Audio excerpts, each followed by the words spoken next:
मित्र आजचा ब्लॉग काही खास आहे. लोकेशन तर काही लय भारीच आहे. म्हणजे सगळं समुद्राच्या कडेला शूट चालू आहे. मी या लोकेशनवर बऱ्याच वेळेस आलो, पण शूट कधी केलं नाही आणि ब्लॉग शूट करणं म्हणजे कधी डोक्यातच आलं नाही. आता वाटतं की आपण ब्लॉग करायला पाहिजे. आपण वेगवेगळ्या लोकेशनवर गेलो की तिथे शूट करून लोकांना दाखवलं. काय मित्रांनो, आपल्याकडे चांगला भारीचा मोबाईल नव्हता. आता घेतला आयफोन. आता आयफोन मध्ये आपण शूट करून करूया. आयफोनचं काही कौतुक नाही. आयफोन भंगारवाल्याकडे पण आहे, पण त्याचा उपयोग कोण कसा पद्धतीने चांगला करतं ते महत्वाचं. आणि मी काही लोकांसाठी ब्लॉग नाही करत आहे. आठवण राहावं म्हणून ज्या लोकेशन आपण फिरतो, जिथे शूट करतोय ते काहीतरी आपल्या आठवण राहावं म्हणून ब्लॉग चालू. चला तर मग मुद्द्याचं बोलाय. जे दिसतं त्याच्याबद्दल बोलायचं राहिलं, दुसऱ्या गोष्टी बोल राहिलो. संध्याकाळचे 6 वाजले मित्रांनो. आता हे पाणी येऊन मागे गेले, पोरं आले. हे पोरं खेळताना बघून अगदी लहानपणीच्या आठवणी ताज्या झाल्या. पण आम्हाला असं लहानपणी समुद्राचा किनारा नव्हता. आम्ही मैदानी खेळ खेळायचो आणि मी रमलो बालपणीच्या खेळामध्ये. आम्ही गोटे खेळायचो, विटीदांडू खेळायचो, सुरपार, कबड्डी खेळायचो, खो खो खेळायचो, लपंडाव खेळायचो. बालपणीच्या आठवणी झटकन बाहेर आलो आणि मला असं वाटलं की अरे आपण शूटिंगवर येतात. सकाळपर्यंत शूटिंगचं काम कुत्र्यासारखं चालू आहे. मी आपलं काम करून इकडे तिकडे फिरतोय. मला काय जास्त काम नाही. 5-6 जण मिळून मिसळून काम करतोय. ते 2 जण काम करतात, आम्ही 2-3 जण. सांगायचा मुद्दा असा आहे, कामाचं काही टेन्शन नाही. एकदम फ्रीली काम आहे. जड काम नाही, दगड माती उचलायचं काम नाही. एकदम स्मार्ट वर्क आहे, दिमाखानं काम. बालपण गावाकडे गेले,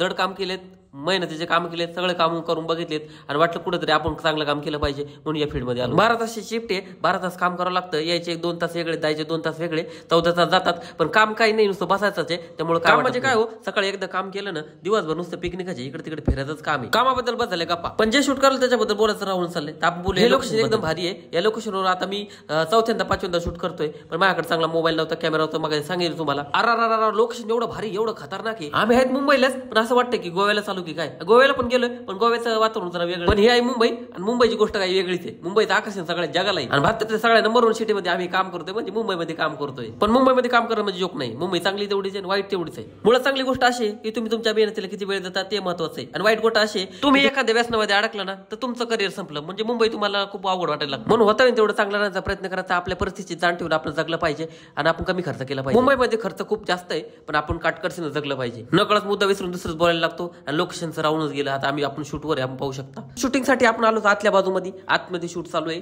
एक ऑफिसचा शूट सीन लागलाय आणि तिथं ऑफिसचं शूट चालू आहे अशा प्रकारचं.